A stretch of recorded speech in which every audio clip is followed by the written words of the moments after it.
cruiser. Looks like people are having a party on that boat. Welcome to the end of another Wednesday in February 2025. I've got a pretty cool show for you tonight. We're going to take a little trip back in time.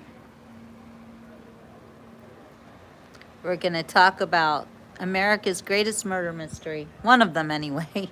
Hi, Laura. Hey, Donna. Donna, you're always shopping. Hi, Darla. So many murder mysteries in America, but the assassination of JFK, I believe, hi, Catherine, was one of the straws that broke the American camel's back. I believe that the murder of JFK was the beginning of America's ending as an honest country, as a country of people who want to do good for humanity. I think that was the day, hi Bam, I think that was the day that Americans realized that if they could kill a president right in front of us, they can maybe do anything else. And then ever since then, our government has been trying to tell us that we didn't see what we saw, we don't know what we know, and that, look at this lady. Hey. She's on the beach report and she doesn't know it. Hope she doesn't fall. The term conspiracy theorist was coined in honor of JFK's murder because people who didn't believe that Oswald was the only shooter were labeled conspiracy theorists to shut them up. To make it sound like, look, there's another one. To make it sound like these people are liars. Asking questions is dangerous. And it became worse and worse and worse. JFK was murdered the year before I was born. But I believe that his murder was seriously, like Laura just said, the end of integrity in our country. And a lot of people think it was the CIA, and some people think it was the mafia, and maybe it was both. And I don't know if we're ever going to find out the truth, even though President Trump is trying to tell us what the truth is. I'm not sure even he can find out. I hope so. Hi, guys. Welcome to the Beach Report. How do you like my new smile? It's not that bad. I mean, when I look over here, it actually looks like I'm growing a new tooth, but I believe that's the plug. So, yeah, I'm just gonna, this will be my best side from now on, okay? Or the FBI, exactly, Laura. I don't know. I don't know. The three-letter agencies in this country, we have to even be worried to talk about them because Big Brother is always watching. And thank you, White Mike. And it feels like Americans are the biggest crime victims in the world right now. Every day we find out that we were robbed. Thank you, Laura. We were robbed, we were cheated, we were lied to. The 2020 election, of course, was stolen. They've murdered presidents. They tried to murder President Trump. And have you heard the latest about President Trump's assassination attempt? Hi, Annie. Glad you're here. Oh, is Trump on right now? Ooh, ooh, ooh. Let's see what he has to say. Thank you for telling me, because I can do that. Let me go live. So, oh, just quick, I almost got hacked on my computer today. JFK. And it was crazy. I was actually trying to go onto the Broward .org, whatever, because of a parking ticket that I got when I tried to drop my friends off. Well, I dropped my friends off at the airport, and they gave me a parking ticket. In the 5 minutes that my friends got out of the car, they gave me a parking ticket. Like, we are on a shakedown constantly. Can you even with that? Who gets a parking ticket dropping people off at the airport? Thank you, Ellie. You're so sweet. I'm going to be 60 this year, so 23, wow. That's younger than my daughter and my son. So very nice. Thank you very much for saying that. Not sure I believe it, but okay. So let's see what's going on with President Trump. All right, YouTube. I'm looking. I got it. Thank you. Use it. Okay, here he is. Use it on AI plans. I was telling some of the people that came in that they're very interested. Everybody's talking about AI. I hope you're right. I don't know, who knows. But Elon, are they right? Are they right in going all out? Oops, sorry guys. All in for AI. But the problem is AI. to do it. Just in our country, you need twice the electricity just to open up and be the top of AI. You need twice the electricity that we have right now in the entire country. If you take all of the electricity, you need more than twice. You need twice. You need double what we have right now just to fuel this new industry that's growing. Me too, Ellie. They all said, "How can we do this?" Because, Right, China Darla. and various other places, you could probably get it. I'm looking for my speaker. Shake of the hand. But in our country, you can't. But now you can because we've declared. I'm declaring a national emergency. I don't know if you guys can hear this. And we're going to have. If you build a plant, you're able to build an electric generating facility. I'm gonna go grab my speaker. So you'll be making your own. You won't have to count on utilities. You won't have to count on an old grid that could fail. Could get hit by something, bad things or good things. But you're not going to have to. You're not going to have to worry about grids. You're not going to have to build your plant, and you're essentially you become a utility in a way. You build your own electricity. You want to build extra and put it out and get paid for that.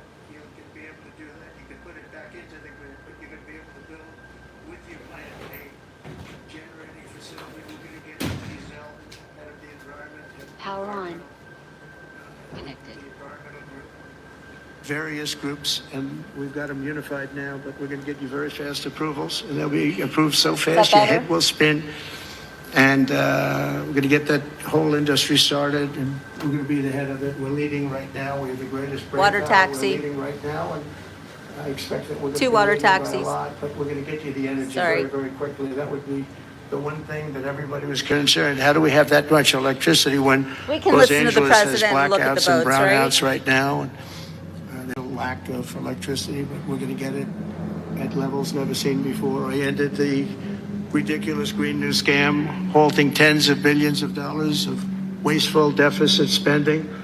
And I withdrew the United States from the unfair one-sided Paris Climate Accord, and I ended Joe Biden's insane electric vehicle mandate because it was just insane. I repealed the last, and by the way, if you want to buy an electric car, it's great. If you want to buy a gasoline-driven car or a hybrid, it's great. Whatever the thing happens to be. I heard hydrogen's hot. The problem is when it's not, you're in deep trouble because when that sucker blows up, they don't find the body. So that's one that I said, you know what, let's take a pass on that one. They said it's good, but when it's bad, it's really bad. You find the bodies on trees, on the side of a tree. Oh, that's terrible. I said, I think we'll pass on that one, right? We're not going to want that one. But you never know. Maybe someday it'll be good, but it doesn't sound like it's off to a good start. I repealed the last administration's very destructive natural gas export ban. And last week we approved our first new liquefied natural gas export license. And we have literally hundreds of people that want to export. I recently met with the Japanese Prime Minister, Shiba, to discuss large increases in American oil and gas exports. They want it so badly. They said we went to the Biden administration. They wouldn't sell it. They wouldn't sell it. Nobody knows why. Biden didn't know why either. They asked him. I don't know. Biden tried to destroy our country in every way that he could. But we're going to sell it. And the new project in Alaska is going to feed all of Asia. We're going to take care of all of Asia. We have so much oil and gas, like very few people, like very few countries have, like really actually no country has. I also met with Prime Minister Modi of India, who wants to greatly expand India's purchase of American energy, and my administration has also launched the most aggressive deregulation program of any nation in history. Under my executive order, for every one new regulation added, 10 old regulations have to be eliminated. And you know, in our first term, which was actually an incredible success, we had the greatest economy in history until COVID, and even after that, we did great. The stock market was higher. If you think of it, it was higher after the fact. After we went through that whole thing, it was higher than it was just prior to COVID coming in, which is a pretty amazing thing. But we did a great job on that, but it was a terrible thing for the world. The whole world suffered. It suffered terribly, Thank you, including Dr. China, Fauci. including other countries. It was a terrible period of time. I blame but the despite NIH. that, we did well. But we had the greatest economy in the history of our country. And I think this time we're going to do even better. We were artificially hurt by COVID. We had to focus on that instead of focusing on, but just prior to COVID coming in, there's never been anything like what we did, what we achieved. And even after, we did very well, and especially considering what all of us had to do with COVID. Some nations were hit so badly, it's just unbelievable what happened to them. As part of our effort, I've signed executive orders to keep the United States at the forefront of artificial intelligence and to end Joe Biden's war on Bitcoin and crypto. We ended that war totally. That war is over. They were very hostile toward them until the very end, just because there's so many people on Bitcoin and crypto that just before the end, the SEC came out and they were being very nice. I was so nice to people because so many people were being indicted for no reason whatsoever. Very political group of people. That's all they did was they liked indicting people, but they were being indicted, and many of those indictments were dropped just before the election because they said, wait a minute, there's 100 million, 125 million people using this, and they didn't want to have, you know, all these people being voted against. But by the time they did that, it was too late. We had that vote entirely, I think. I think anybody was smart that believed in that, and there are a lot of people believing it. Anybody that was smart voted for Trump.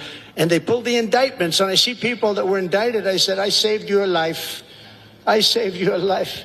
Because if they thought that, they actually thought that I was doing it, they said, why is Trump doing it? Is he doing it for political reasons? I don't do anything for political reasons. I do what's right. That's it. I want to be in the forefront of every industry. He is not a politician. He is an American.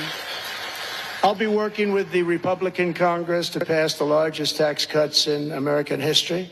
And that Yes, ma'am, I have includes, seen dolphins obviously, here. Yeah. And manatees. That includes, we have to extend the Trump tax Once I cuts, saw a which shark. were, until now, the largest. We're going to dramatically cut taxes for families and for workers and for companies, including no tax on tips and hopefully no tax on Social Security and no tax on overtime. And that overtime one is a sleeper because I think a lot of people are going to be spurred on to do a lot of extra work. When they hear that, it's a lot of companies really like it. A lot of people really like it. The new Trump tax cuts will also include 100% expensing for new factory construction in the United States and anything else that you're going to buy with capital. If you buy something that is going to be good for our country, we're going to let you expense it. 1 year expense, and I did that the first time, and everybody was saying, can you go back to that? Now you still get, I guess, 40% or whatever, but it, you know, pares down, but we're going to bring that right up to the top level. I think that had a lot to do with the success that I had during my first term. And we'll substantially cut taxes for all domestic producers of oil and gas and just about everything else that they produce. In my first term, I brought the business tax down from around 40% to 21%, which everybody said was an impossible thing to do. I cut it from 40, it actually was state and city was much higher than 40, but I got it down to 21%, and now I'm bringing it down to a goal of 15%, but only if you make your product in America. In other words, you're going to be at 21%, but if you make your product in America, you're going to go from 21 to 15. If you don't, you're going to pay 21%, which is still lower than anything. So guys like Elon are going to come and make his great cars in the United States. There are a lot of people will. A lot of people are calling. A lot of car companies are calling. They called me, three of the majors. They called and they said, we're looking all over the place. We want to be there. I'm going to be announcing tariffs on cars and semiconductors and chips and pharmaceuticals, drugs and pharmaceuticals and lumber probably and some other things over the next month or sooner. And it's going to have a big impact on America. We're bringing our businesses back. If they don't make their product in America, then they have to pay a tariff. But if they do make their product in America, they don't have to pay any tariff, which will it's all going to bring trillions of dollars into our treasury, or it's going to mean that there won't be any taxes because we won't have a fair base. No taxes. We don't have it. If they don't pay, if they don't charge us, we don't charge them. It's pretty I thought no simple. taxes The for Republican Americans. Party is once again the party of common sense. We're a party of common sense. We want strong borders. We don't want men playing in women's sports. We don't want to No, we have don't. transgender for everybody. No, we don't. We're the party of common sense. That's how we won the election in such a big manner. That's right. We'll no longer allow other countries to ransack and plunder our nation. That's why I've announced that we will soon begin imposing reciprocal tariffs on any country that engages in unfair and unequal trading practices. If they tariff us, as I said, we will tariff them at the exact same rate. So if a certain country, because some of these countries, even countries that I've already mentioned, are extremely aggressive with tariffs. Nobody knows that. European Union, they have a VAT tax. It's devastating. It's very tough for people on the outside. Hard to sell cars. A VAT tax is Really a value impossible to added sell them tax. because they also have non-monetary tariffs. It's very Are unfair. very, very tough. But if you take a look at that, it's a very unfair situation. And the VAT tax is similar to the tariff. Around the world, I'm moving quickly to end wars, settle conflicts, and restore the planet to peace. I want peace, and I don't want to see everybody being killed. And you take a look at the death in the Middle East and the death that's taking place between Russia and Ukraine. It's been going on, and we're going to end it. There's no profit for anyone in having World War III, and you're not so far away from it. I'll tell you right now, you're not so far away. If we would have had this administration for another year, you would have been in World War III, and now it's not going to happen. Yay! In the Middle East, I've restored my policy of maximum pressure on Iran, designed to bring peace. Yes, we want peace and we want prosperity.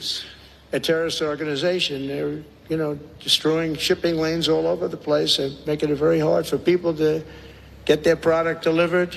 They're making it very difficult, but we'll take care of that situation. And we've secured a ceasefire in Gaza, and we're bringing in the hostages, and we're bringing them home to their families. Some of them are in pretty bad shape, I have to tell you. To end the horrible war in Ukraine, I've spoken with President Putin and President Zelenskyy, and our teams began negotiations this week in Saudi Arabia. I want to thank Saudi Arabia for that. That was so great. Yeah. And I want to thank, in particular, we have so many of the people, Yasser, Mohammed, all the people, but in particular, we have to thank Crown Prince Mohammed bin Salman for hosting these historic talks.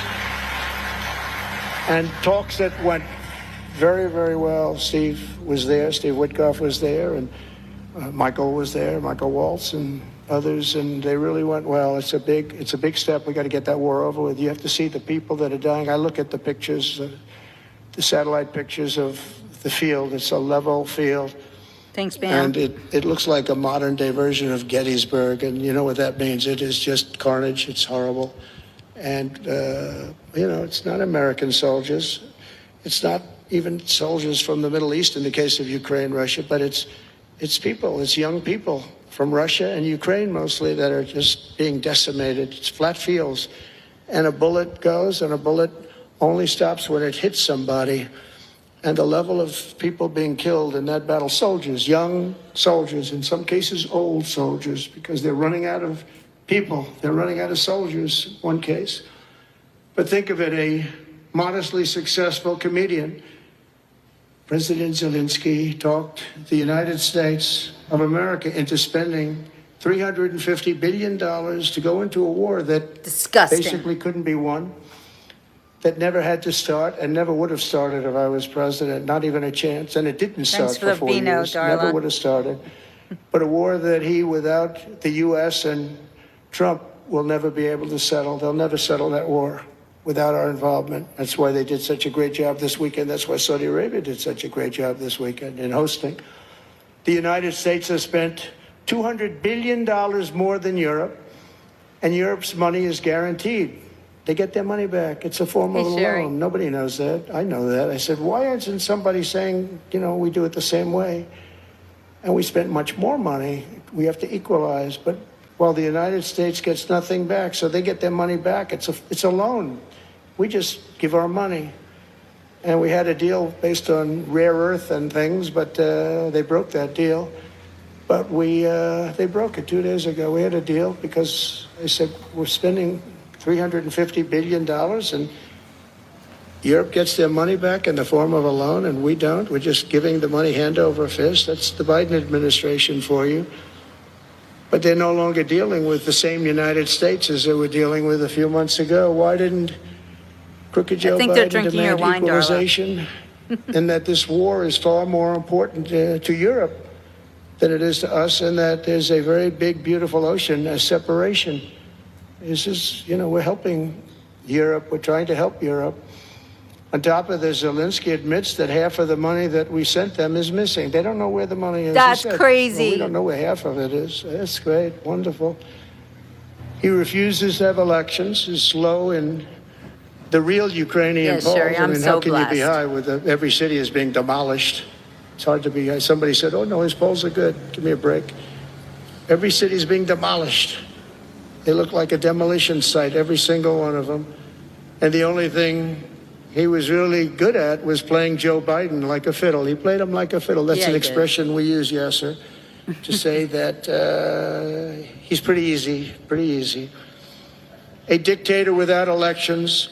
Zelenskyy better move fast or he's not going to have a country left. Got to move fast because that war is going in the wrong direction. In the meantime, we're successfully negotiating an end to the war with Russia. Something I'll admit that only Trump is going to be able to do in the Trump administration. We're going to be able to do it.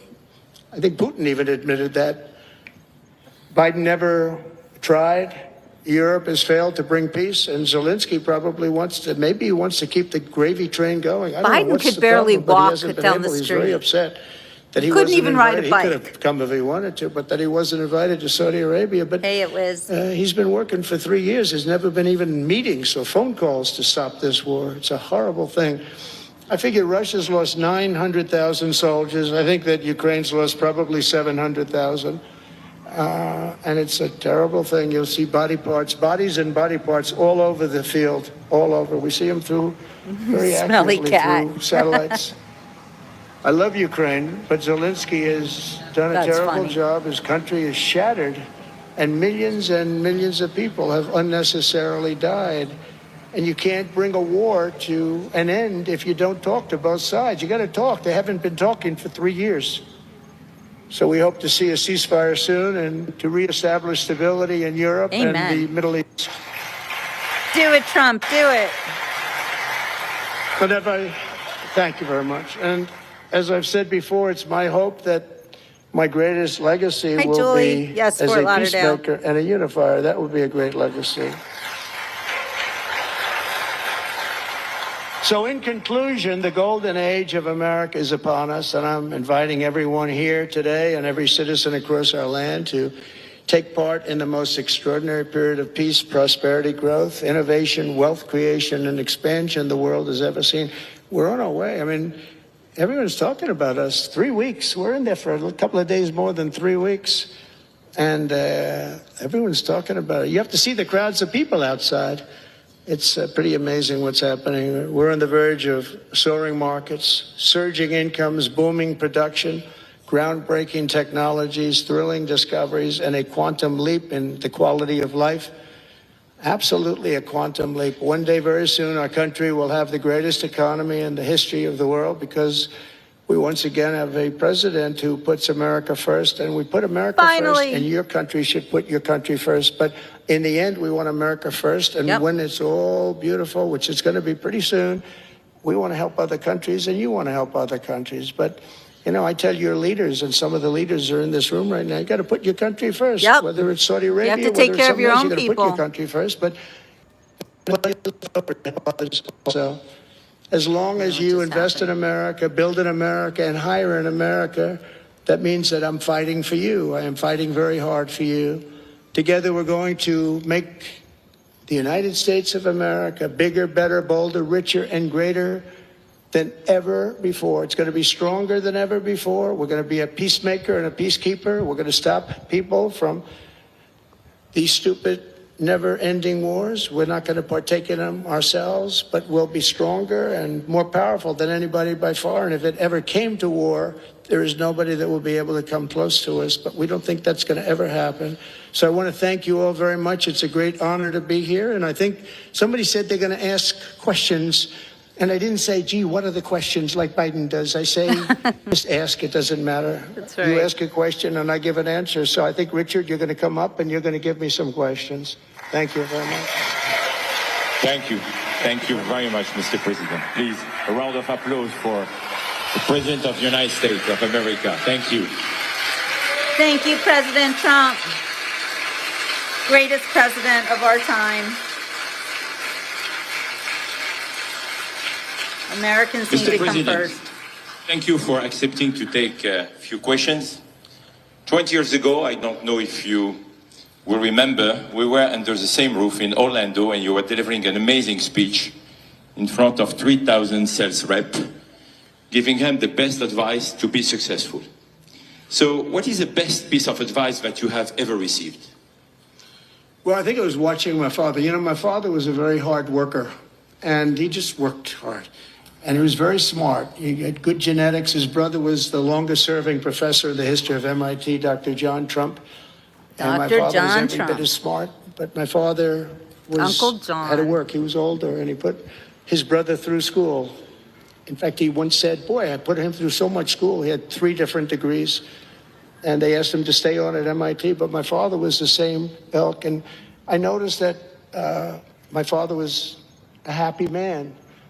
And what he did is he worked. He just worked all the time. He worked. And he loved it. And really, I think the best piece of advice I got from that is you have to love what you do. And if you love what you do, you're going to have a happy life. You're If you never don't, gonna I mean, I work see a so day in many your people, life. they're in businesses that they don't want to be in.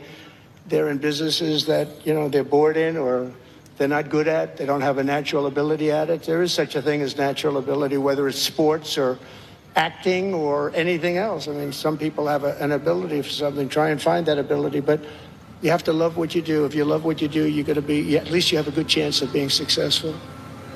Mr. President, it's almost time for an early dinner.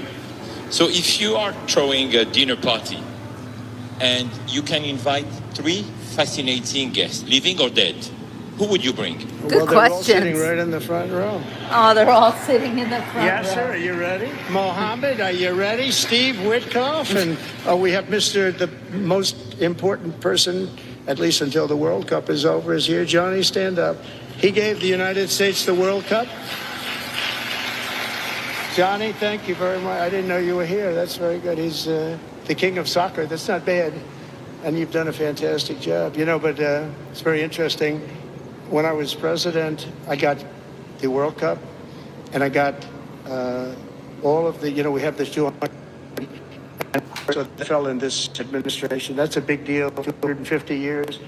But we have all of these things happening, and I also got the Olympics, and I was called by the mayor of Los Angeles, sir, would you call up the Olympic committee, because it was at that time President Obama will not take their phone call, and we're going to get the Olympics in Los Angeles. And by the way, they've recommitted to Los Angeles at a level that, you know, I was very worried about that. And they've the opposite. You know, somebody could say, well, we're going to do it someplace else. Until they have actually recommitted. They're going to make it bigger and better than ever. So I want to let you know that. But I had the Olympics. So I got the Olympics, I got the World Cup, and I said, and the 250, but that one I didn't get. But it was there. It was in this term. And I ran an election, and we did fantastic in 2016. We did much better. Millions and millions, tens of millions, but millions and millions of votes better. I like And the pink light. bad things happened, and I didn't get that one. And I said, you know, when I originally signed the Olympics, I said, I won't be able to even be president. And I got the Olympics, because if I didn't, when I spoke with the people, the organizing committee and the people in different parts of the world, they asked me to do it because the president wouldn't do it. I was president-elect. and I gave them a talk. I couldn't get them off the phone. They were starving for love. And the bottom line, they gave us the Olympics. And I said, isn't it sad? I won't be president. Then we had the election result. And now I'm president for the Olympics and for the World Cup. Woohoo! So I'm very happy about that, Johnny. Thank you very much. Thank you. I'll be there. I promise I'll be there. And by the way, Mr. President, backstage you have a gift from Johnny. He gave us the first ball with your name, which will be played for the World Cup. That's great. In America. It's going to be great. Thank you, Johnny, very much. I doubt that any day you will take a sabbatical year, but if you could take a sabbatical year, Mr. President, what unconventional thing would you do? What was the word? Sabbatical. You don't work for A 1 year. sabbatical. Well, you said Sabbath. Sabbatical. It's a big difference. It's almost the opposite when you think about it, right? I think what I do is, look. Our president is what so I'm witty. doing now is the most exciting job in the world. It's a hard job, not an easy job. It's a nasty job. It could be a lot easier with, I think that the news media has to straighten themselves out because people are getting it. They're losing tremendous popularity and they've lost their prestige and they've lost their credibility. And I think it's a very important thing, the news media, but I think they have to straighten themselves out because the people are going around them now. They have so many different things with like Elon with X, which was a big thing. And we have Truth, which has been fantastic. And we have so many other things that you don't really need traditional. But I will tell you that there is just nothing I could do to enjoy my life, whether it's that or anything else that you'd ask, because this is the ultimate. I mean, I had to make a big decision, and it was a very risky decision, because if I would have lost, my life would have been a much different life. It would have been a very nasty life. They were going after me at levels that nobody's ever seen before. We Not all would Andrew have had a Jackson, bad not life. Abraham Lincoln.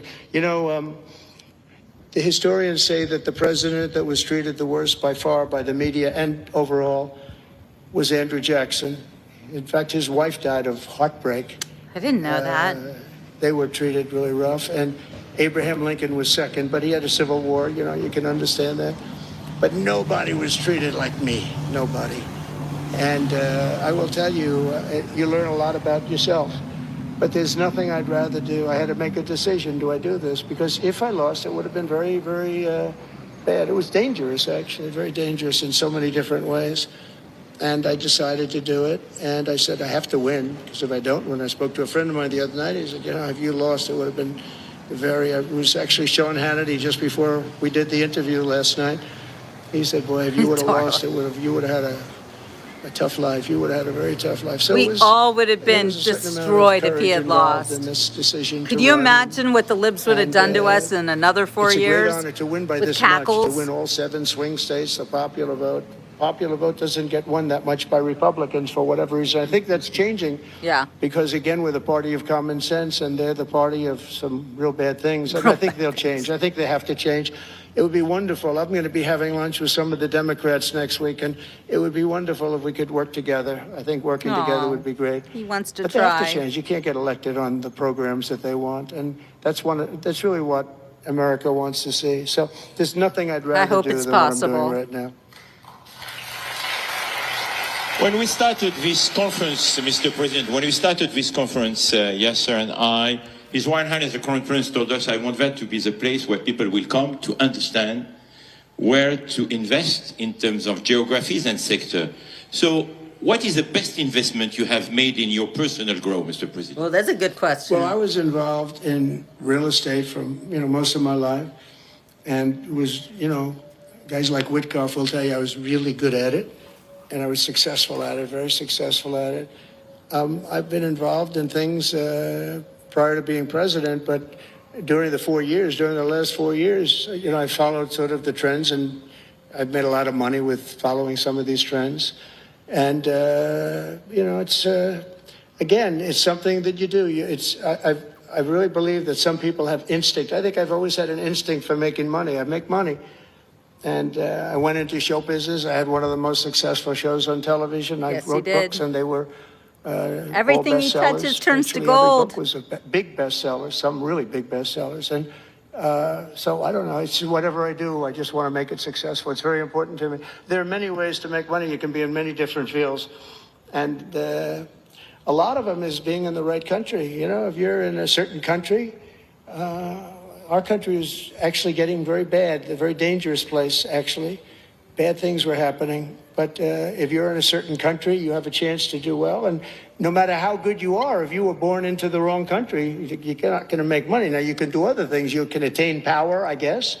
Maybe it's the wrong kind of power, but it's power. But being in the right country, where you have the right incentives and, entrepreneurship, et cetera, and America has always been sort of at the top, or one of the top, but always pretty much at the top. But it was losing that position, and I think losing it rapidly. This last administration, look, I don't want to be, I wish I could say, I wouldn't have run. If I thought Biden was doing a good job, if I thought I wouldn't have run.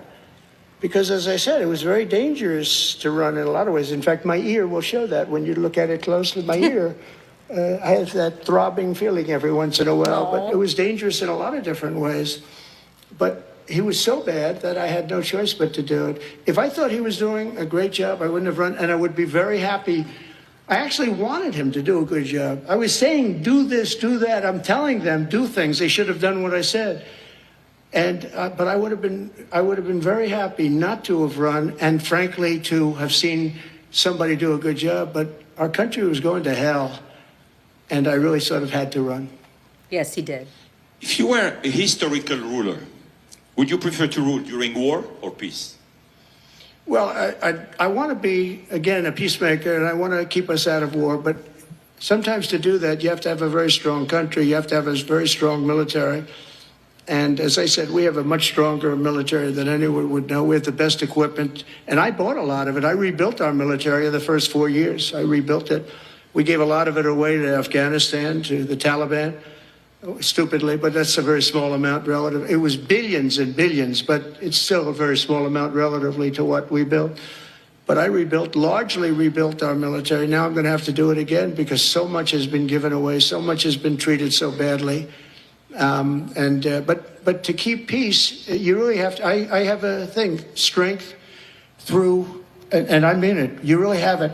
You have strength, and you need the strength. But it's really peace through strength, because without the strength, it's going to be very hard to have peace, because you're going to be taken over. Bad things are going to happen. So you really want to have peace through strength. And that's where I've done it. Having strength, having power in that sense to protect yourself and your people is a very important thing. Hopefully you don't have to use that power. I will tell you, I was dealing with President Putin very successfully on denuclearization. We were talking about it very seriously. And then COVID came and lots of things came, and we had also talked to China about it. Now, Russia and us have the biggest nuclear by far. China is not close, but they will be close. In 3 or 4 years or 5 years, they'll be equal. But we were going to talk to China, and I spoke to President Xi about it very successfully. I think we were going to denuclearize it. We had to get the smaller nuclear powers, of which there are 4. 3 maybe, but 4 probably, to do something. We would have been able to do that. But I was having very strong talks with President Putin about denuclearization. And, if you're president, you get presentations about what we're building, what we're having, the power of weapons, the power of many things besides weapons per se. When I saw the power of nuclear weapons, and we can never let that happen. If that happens, the ball game the world will be destroyed. The power is so enormous. You look at Hiroshima, you look at Nagasaki, multiply that times 500 times, and the world would be destroyed. So you want somebody as your president, or you want somebody as your leader that understands that we just can't let that happen. We can't let other countries get nuclear weapons. Not only Iran. Iran is a good example and maybe the one that people think about, but we can't let that happen. The power of weaponry today is so enormous that the world would disintegrate. So we can't let it happen. Mr. President, if you had to describe the United States of America in just 3 words, what would they be? In 3 words? 3 words. Love, Aww. respect, and strength. Yes. That's a tough question. That was great. That was a tough That might be my question. best answer, Yasser. Love, respect, and That strength. reminds me of high school, that one. But that may have been the toughest question, actually. Do you think Joe Biden could have done that? I don't think so. I don't think so. No.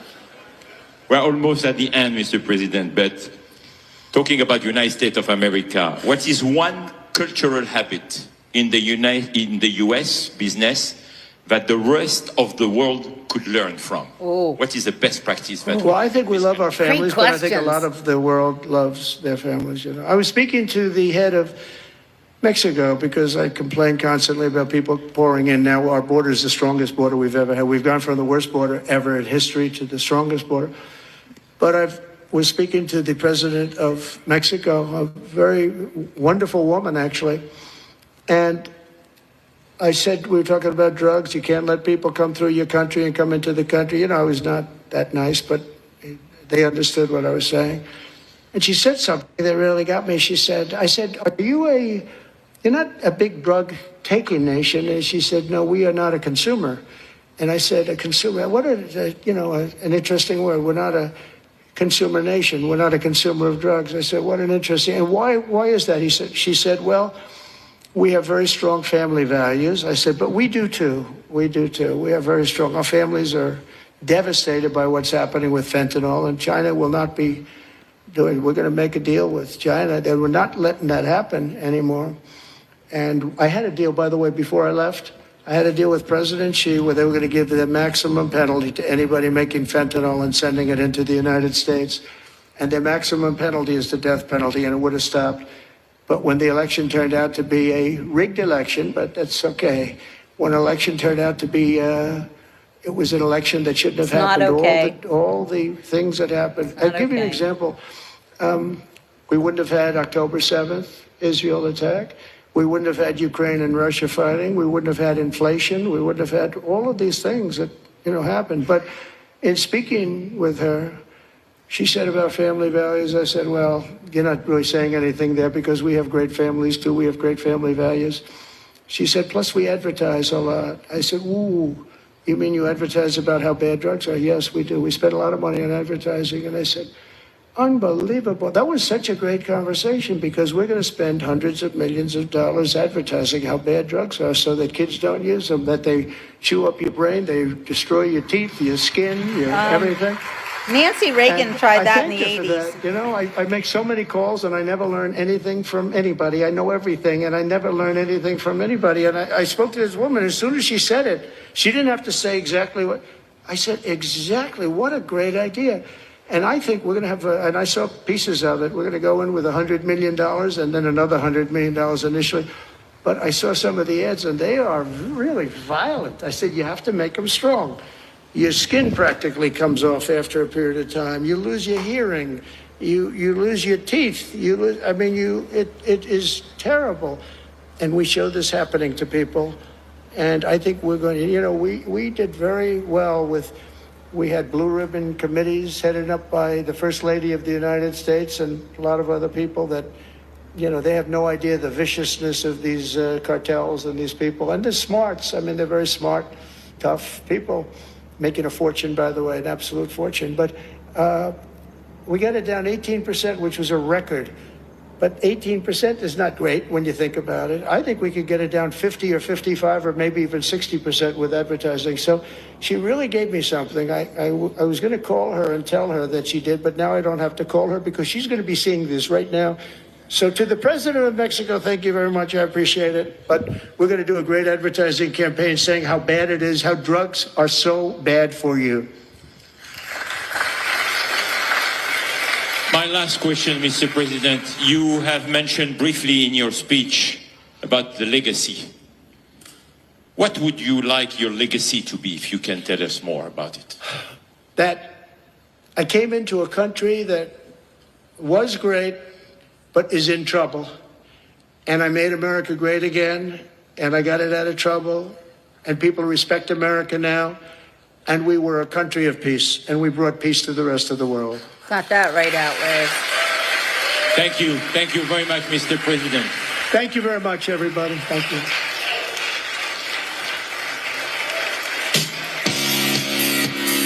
Let's all dance. Everyone knows what to do now. Or not. All right. Okay, let me turn this off. Do, do, do. Ba, ba, ba, da, ba, da, ba. Dance for us. Yes, he's pointing at us.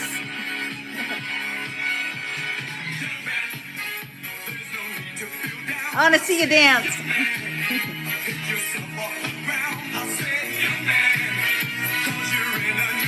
There's no need to be unhappy.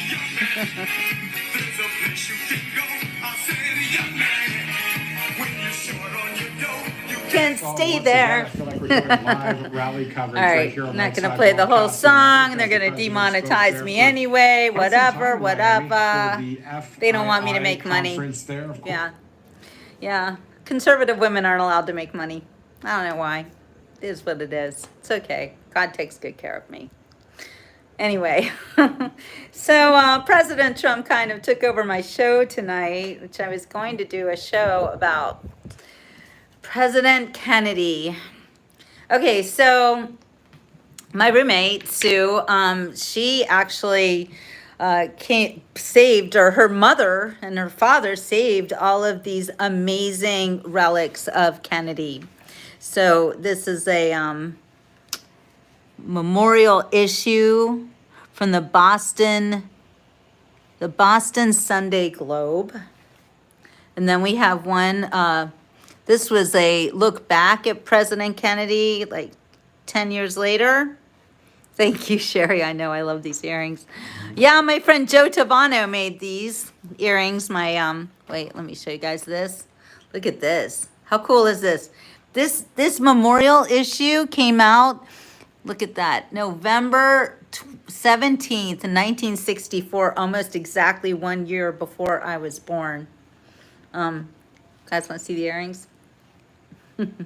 Yeah, they're guitar picks. How cute is that? Thank you, Joe. Anyway, this is so amazing. When Sue pulled this stuff out, I lost my mind. I was like, this is so, so cool.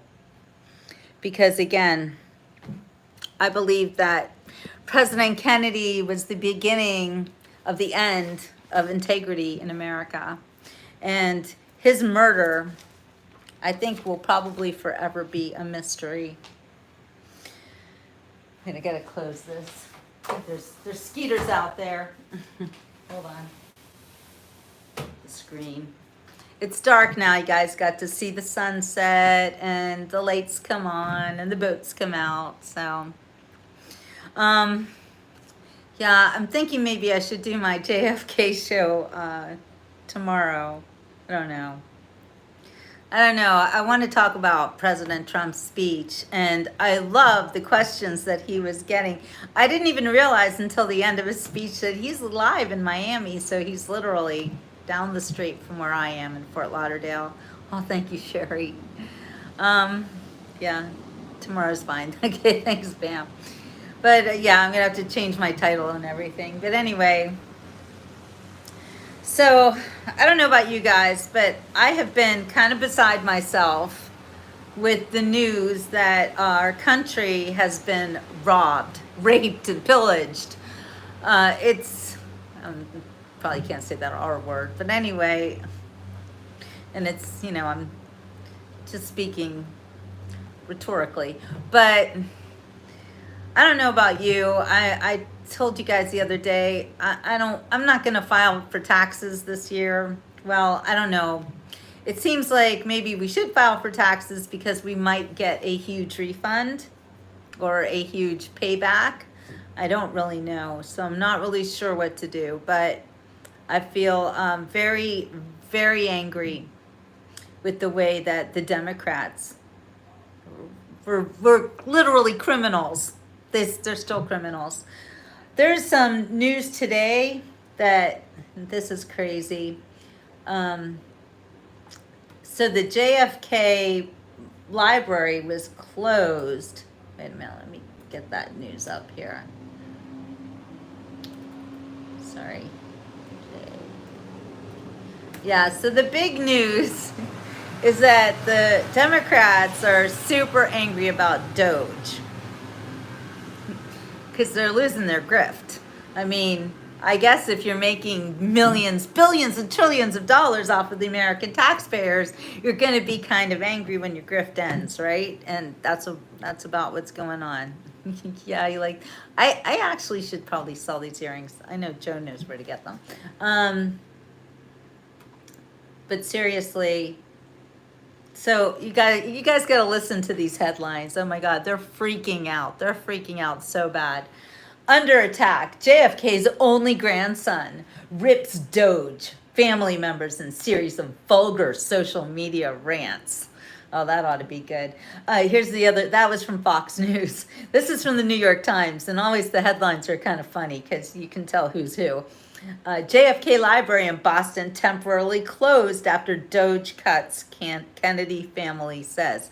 Is this the same Kennedy family that is ripping RFK Jr. for his work of saving America and making America healthy again? Is that the same family? Because you got to wonder about those people. His sister has gone bonkers and apparently hates his guts now. I don't know. It's just disgusting that these political families. And then JFK's grandson freaks out after Trump order closes Kennedy Library. And didn't President Trump make himself the president of the Kennedy Library or something like that? Yeah, I've been paying attention for 45 years as well. Maybe not 45 because, I was like 15 years old. No, then I guess I was paying attention. I've been paying attention since I was 10. And I remember very well, my first political memory is of Nixon being impeached. And I just remember everyone called him a crook and all this stuff. And I think it turned out that he actually was a really good guy. And, the Democrats got him, just like they tried to get Trump, just like they got Lincoln. And what did he say? Andrew Jackson was treated so badly that his wife committed suicide because she was so upset about it. Oh man, I'm getting a phone call. Oh, that they went away. Good job. There he is again. And I thought that we were doing because nobody's strong enough to stand up and be real. They probably closed it so they can put the truth out there too. Exactly. Nixon was the good guy. The others were the crooks. So they made sure he left the presidency and called it Watergate. Exactly. That's why everything now has gate at the end of it when it's a conspiracy. Conspiracy theory, a theory of conspiracy, which really happens like all the time. And all of the conspiracy theories, they've come true, haven't they? So, or at least most of them. Yeah, could you imagine dying of a broken heart? How sad is that? Bam says, I thought the Kennedy family were strict Catholics who don't believe in revenge or hate speech or killing their own children. But apparently they're all Democrats. And I don't know, you just have to wonder, why are you a Democrat? Like, are you a criminal? Are you stealing from the American people? Yeah, Darla's my age exactly. She remembers Watergate and Nixon being impeached. Yeah, we were like 10 years old, right, Darla? I don't know, I'm not looking at the dates. But I remember being about 10 and just being really confused. But I always believed that my country would get better and better and better. And I feel so deceived. Lied to every day of my life. Remember the 80s? Remember how great life was in the 80s? And we were like, the future's so bright, I gotta wear shades. Remember that? Yeah, what happened? What happened? The 90s happened. The Clintons happened. Oh, horrible things. Horrible things have been happening to this country. It's been bad. Yeah, who didn't love the 80s? I feel so sorry for young people who didn't get to live through the 80s because I swear that was the best decade ever. Yeah, and bam, you know what? The church today, I just think they're a bunch of sellouts. I mean, think about all the churches that like wouldn't let people pray during COVID. You know, think about how the priests and religious people tried to get their parishioners to do that. I still can't even say it because who knows if I'm going to get banned or demonetized or anything. It's just been disgusting. And if you're against DOGE, you're probably a criminal, right? How can anybody be against DOGE? How can anybody use the word billionaire as an actual rip? Like, since when is a billionaire the same as a crook? I mean, I don't know. Do you are all the billionaires crooks? I don't think so. I don't think President Trump is a crook. I mean, I don't know really, how he got so rich. I mean, like you said, real estate, all that stuff. I know that there are people here in South Florida and especially people from New Jersey who hate his guts because of whatever deal's gone bad with him, because he's the deal maker. And sometimes business is business and you don't always get what you want. And people who feel like he did them wrong, they'll never forget it. But you know what? I think that was Trump maybe years ago. But the President Trump that we see before us today is a man who loves this country. A good man. A man who is not out for himself like they keep trying to convince us. I don't see that. I see a grandfather. I see a father. I see a husband. I see somebody who really cares about people. That's what I see. Says, I remember seeing JFK's funeral. I remember all the women crying. I was like 4 years old. Yeah, I don't remember. I wasn't born yet, but I'll never forget seeing Ronald Reagan get shot on live TV. I was watching that day. Were you watching the day that Reagan got shot? It was terrifying. They have tried to kill 2 presidents. I know there were other presidents in our past who were also victims of assassination. But isn't it always Republican presidents that get shot? What does that tell you? Are you still a Democrat? Why? Do you think Democrats love America? I don't. We've witnessed a lot of horrible things in our lives. And what comes to mind right now that always makes me cry is the day we watched the Twin Towers get attacked. The way that they all had us watching the TV thinking that a plane accident had just happened. Well, I never thought it was an accident. I knew immediately it was an attack. But most people, thought, oh no, what's happened? I don't know how I knew this, but they were all in position to watch that second plane. And it was traumatizing. I mean, I feel like I have PTSD from it. I wrote a book about it. It was so upsetting to me that I couldn't get it out of my mind. And even today, when I think about September 11th, I get really upset. I still cry about it because I wrote a book about it. So, it's always on my mind. And people are like, tell me about your book. And I'm like, 9/11. My book's not really about 9/11 itself. It's about the days after 9/11. Yeah, I wasn't alive for Pearl Harbor, but I just see a country that is attacked all the flippin' time. And our presidents, assassinated and nearly assassinated. And yes, I watched the Twin Towers come down in real time as well, Kathy. And even just thinking about that is harsh.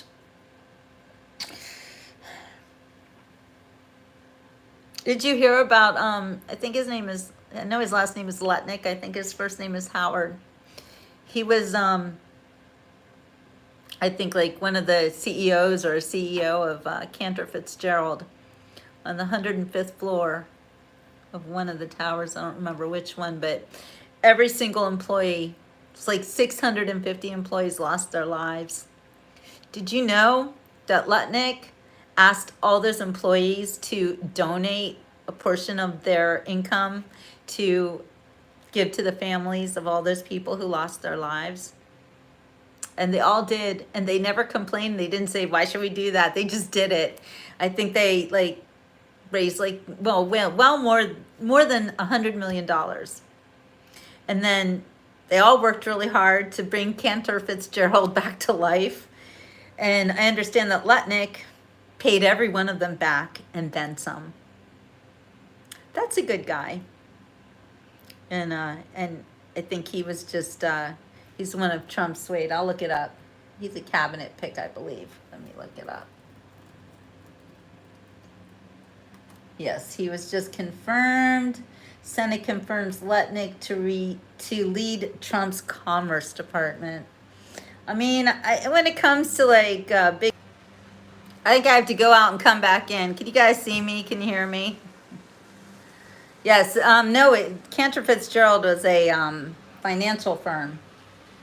Yeah, financial services. So the Senate confirmed Howard Lutnick to lead the Commerce Department yesterday. He's a billionaire. And he is going to lead President Trump's trade and tariff agenda. Okay, thank you guys. Thank you. Lawmakers voted 51 to 45. 51 to 45. That means that all the Democrats said no. They have been dragging their heels on every one of Trump's cabinet picks. Atwiz says, in today's age of technology, there's no reason why you are not educated. And if we can't teach our children to be educated by real life and understanding, but the elders need to be there. Well, that's true.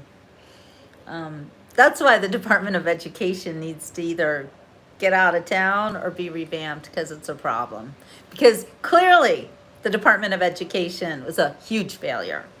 I mean, look, kids can't even read. And I'm not joking about that. It's a real problem. And it's not, I'm not saying anything that's not true. So Lutnick will now be in place to oversee the agency tasked with bolstering economic growth and a slew of sub-agencies. This is according to Politico. They hate us. So they're going to say some nasty things probably about him. But anyway, he plans to bolster American innovation in artificial intelligence and help the U.S. compete with China in technology innovations. And has spoken of the need to ramp up broadband access across the country. I don't know. You know what? I'm so worried about technology. Yeah, we need to see who's smart and who is not, and why, and what do we do about it. That's so true.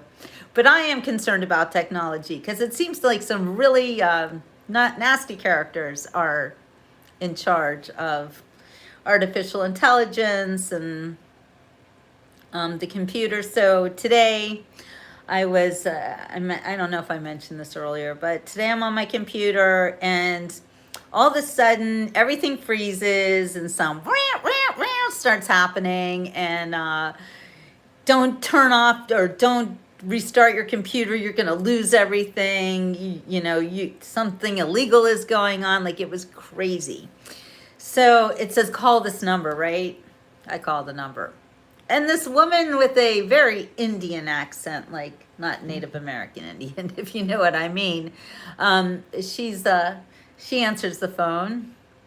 And this has happened to Sue too. So Sue was right there when this happened, and she was like, no, don't talk to these people. So I, just a little bit, because I wasn't sure, and I said, and Sue's like, ask her where she's calling from. I said, where are you calling from? Because she wanted to know all this weird information about where are you, what state are you in, what kind of internet are you using, what kind of computer are you using, like a lot of weird questions. So anyway, I say, where are you? And she says, Washington, Redmond, Washington.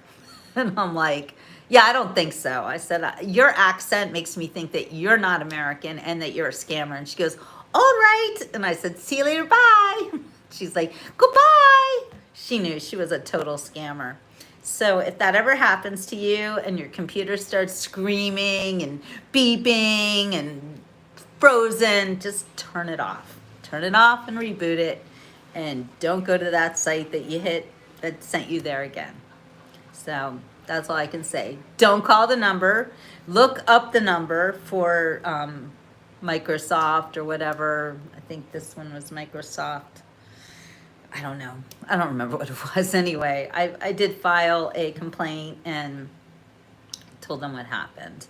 But yeah, we are constantly in danger. Every day, somebody is trying to take your money. Somebody is trying to steal your identity. I actually watched a movie the other night, and I don't normally watch movies, but since I've had this tooth thing, I've had to kind of relax and you know, Jill, just take it easy and watch a movie. So, but it was a movie about identity theft, and it was amazing. It was like about this woman, I forget who starred in the movie, someone pretty famous. But anyway, her whole life was just turned upside down by this woman who stole her identity from when she tried to get a loan for her house. Took out credit cards, actually went to the DMV and had them take a picture of her as the criminal, you know, with her license, said she lost her license, and was able to scam them into letting them have her license. So there was another driver's license this woman was using. I mean, it was really bad what she did, and she committed crimes, and this woman that she was pretending to be got actually taken to jail for those crimes. I mean, really, really bad.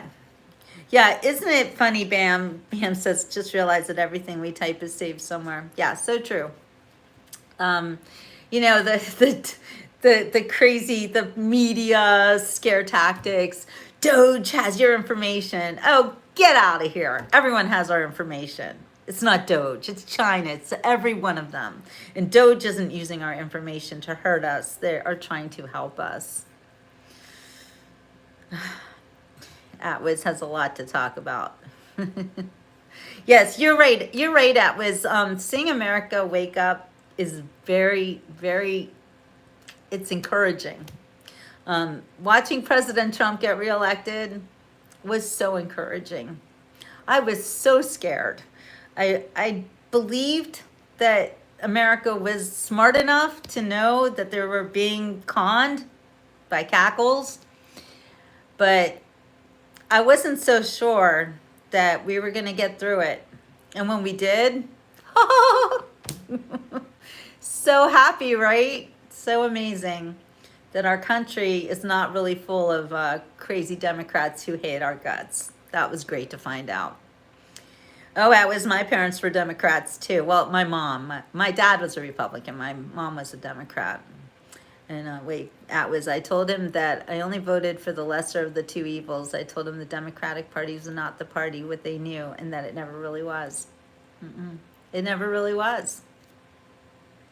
Did you hear about, wait, I got to read a story about David Hogg. Do you remember him? He was the little liar who claimed that he was at, wait a minute. When Parkland High School was shot up, David Hogg claimed that he was there. And then he claimed that he was home and he rode his bike there. So who knows? I mean, I think he's a liar. I don't think he was there at all. His dad was a former FBI agent, but he's in the news because he's a little criminal. Let's see. This is funny. So he is now DNC, the Democratic National Committee or Convention, or committee. He is now the vice chair. Some Democratic insiders are already expressing concerns over newly elected Democratic National Committee Vice Chair David Hogg just 2 weeks into his tenure in leadership. Hogg has already ruffled some feathers within the DNC using the committee's contact list to solicit donors for his own political action committee. PAC. You know what it's called? This is pretty funny. Leaders We Deserve. Oh my gosh. I can't even with that name. According to a report from the New York Post, David Hogg said this. Wait, I've got to change my camera. I can't be on my bad side now. David Hogg here. I was just elected DNC vice chair. This is a huge win for our movement to make the Democratic Party more reflective of our base, youthful, energetic, and ready to win, reads one of 8 texts, which included solicitation links to Leaders We Deserve, sent out of the DNC DNC database of phone numbers, according to the report. DNC insiders are pretty angry about this. They believe the committee's vast database of numbers and donors should be used to help the future of the party, not one individual PAC. David Hogg, talk about living up to your name. Oh, what a name it is. A trough of DNC dollars all for him, and he doesn't seem to give an oink, one top Democrat told the Post. Hogg, who first came to prominence as a so-called survivor of the 2018 Parkland, Florida school shooting, founded the PAC in August of 2023, which he said aims to help young progressives get elected to Congress and state legislators across the country. He is now 24 years old and pockets a salary of, get this, over $100,000. 24-year-old makes over $100,000. He last took a $20,000 salary payment in December, according to most recent public data. Hogg's personal fundraising for his PAC does not break any rules, but some within the party have taken exception to his use of DNC resources. Just proving that he's just following the grift. You know, that's what they do. They just follow the grift. And Hogg was raised on following grift, apparently. And he's profiting handsomely off of it. Unlike the rest of us who are in debt up to our eyeballs, I don't know about you, but I am, and no end in sight. However, I do believe that Jubilee is coming, and we Americans are going to get paid back for all of the money that has been stolen from us. I truly believe that. And you have to truly believe that too. Because it can't be that the evil doers are the ones that, you know, win in the end. No, God has to win. And when God wins, we win. The whole party is a joke. That guy's a joke too. It's hilarious. It would be hilarious if it wasn't so very sad. It's what is wrong with people? It's disgusting. Disgusting. You know, I don't want to talk about the trolls, but it's really disappointing to see people come on the show and have to say nasty things about the way I look. I'm not a whore. I'm not an OnlyFans. Hell, I don't even date, okay? I'm a widow, and I still love my husband. So I'm sorry that I have to say this every show almost and say I beat you to the troll. It's so gross. But it is sad that I have to say this every show. Why am I so disrespected? I'm not here trying to do anything perverted or disgusting. I'm not even going to go into what Facebook's done to me. They like ruined my chances of ever making money on Facebook again, claiming horrible things about me that are not true. It's pretty sad, the state of our country and the danger that President Trump talked about. It's very dangerous.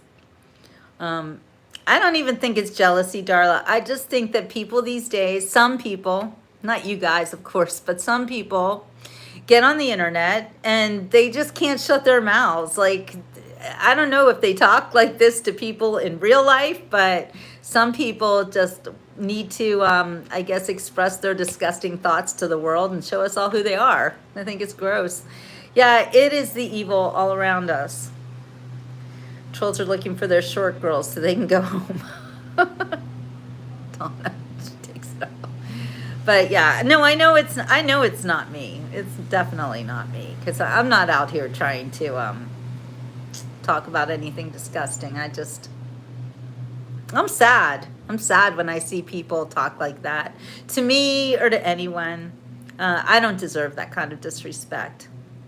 And that's why I have a bunch of my friends here on this show right now who are mods. So if you come on my show and you feel like you've got to say something real nasty to me or be real disgusting or comment on the way I look in a bad way, you can say it in a good way. That's okay. I don't mind that, especially since I just lost one of my teeth. Oh, God. It looks awful. I know it's like bloody and raw and horrible. But, yeah, it is horrible how the trolls talk. They are miserable and they don't know Jesus. Exactly, Linda. I guess we should pray for them. I don't know. Anyway, for those of you who were concerned about me having my tooth out, yeah, I did it. It's horrible. It looks disgusting right now. There's like this plug of tissue coming out of the hole. I'm sorry if I'm grossing you out, but I'm grossing myself out every day. Hi, Lois. Yeah, and don't say anything negative to us. Exactly. Power off. All right, power off. It's my my little microphone here. I love this thing. Anyway, so I'm not feeling my best today. This is day 3 after, wait, so I had it done on Monday, Tuesday, now it's Wednesday. You got snow. I don't have any snow. We had beautiful, beautiful day today. And I was able to lay in the sun because I know that vitamin D is very good for healing. And so I've been trying to heal and I've been trying to rest and, you know, take it easy because I can't believe it. You know, President Trump was talking about how drugs make you lose your teeth. Yeah, there's other things that make you lose your teeth too, like grinding them. And apparently every time someone dies in my life, I break a tooth. And I think it's because I get very upset as the dying process is going on. And I apparently grind my teeth at night and I've hurt myself. And it could also be all those years of wearing braces. I don't know, just my teeth are not strong like they used to be. So I am praying that my teeth get strong. I didn't know about pineapple. Thank you, Bam. I will drink some pineapple juice because I sure can't eat the pineapple. I'm not on antibiotics anymore, but I was on amoxicillin and I looked it up, Donna. Amoxicillin does not hurt you when you lay in the sun. I made sure of it and you can see I am fine and I am tan, so it's all good. At Wiz says, I'm sad that I have to hear you say that because it's unfortunate. I don't read what's being said. I just listen to what's being said. Yeah. Yeah, I know, and I'm glad you didn't read that, at Wiz. It's not nice. But this is an interactive show, and I want everybody to talk to each other. I just don't want people to be rude. It's so uncalled for. I mean, why do we have to have a world where, you know, the keyboard warriors come out and try to make you feel badly or show you what a loser they are? It's even worse. Anyway, I feel not so bad about my teeth. I feel if I look like this, you can't even tell. So I'm not going to get an implant. I can't stand the thought of something artificial in my mouth or in my body. Everything you see is natural. I was actually, my dad was a plastic surgeon. And I never had plastic surgery. Well, okay, that's not true. I had liposuction 3 times. Honest to goodness, you can't see it though. But I had liposuction 3 times. It had just been invented. It was in the late 1980s, and Daddy came home with this great new procedure of being able to suck the fat out of your body. And here I was, a teenager with an eating disorder, and my mother knew it was wrong and told me it was wrong and told my dad it was wrong, but my parents were getting divorced at the time and my dad didn't care anything what anybody said to him, and he was a surgeon, and you know, surgeons love to cut, they love to do surgery, and Daddy said that my belly was like not from being fat, it was from, you know, just like a trouble spot. I could do a million sit-ups and I would never get rid of this like little pooch I had, and so he sucked the fat out. And I don't know why he did it 3 times. I don't even remember. It was crazy and it was super painful. So thank you, Bam. but it's not a nice surgery. And if you've ever actually seen it done on film, the way like that they take this cannula and oh, it's really gross. It's really wrong. I can't believe I did that. It hurt really bad. Like it was like I'd never done sit-ups and all of a sudden I did 1,000 sit-ups. You know how that hurts? You know that DOMS, the delayed onset muscle pain? Yeah, that's what it was like, only really bad for a long time. Anyway, I did get rid of the pooch. And then I had 2 babies, like really big ones. Like my son was almost a 10-pounder. So much for that. Yeah, Elcha's right, but it's okay. I'm fine. I don't care. I don't care anymore. It really doesn't matter. I gave birth to 2 healthy babies, and that was all I ever wanted. So anyway, all right, you guys. Well, I am just exhausted. You know, this tooth thing, and I'm getting a lot of sleep. I feel like maybe I'm getting too much sleep. I don't know. That I'm not sleeping that well. Put on an Eagles album. I love the Eagles. Let's see. It's another tequila sunrise, staring slowly out. No, I don't have those words. What is it? Desperado, why don't you come to your senses? You've been out riding fences for so long now. Oh, you're a hard one, but I know that you got your reasons. These things that are pleasing you have hurt you somehow. I love that song. Oh, wow. 5 pounds, 11 ounces. That is little. You must have just popped that one right out. No, my first baby was more than 7 pounds. And I almost had to have a C-section with her. The doctor was like, she's not coming down. I'm like, oh no. Next thing I know, they slap all these EKG things on my chest, and I'm like, this is not a good sign. And then all of a sudden, she decided to come on out, and the doctor was like, you're a hero. So it was good. So, all right, Laura's like, Jill, you need to go to sleep.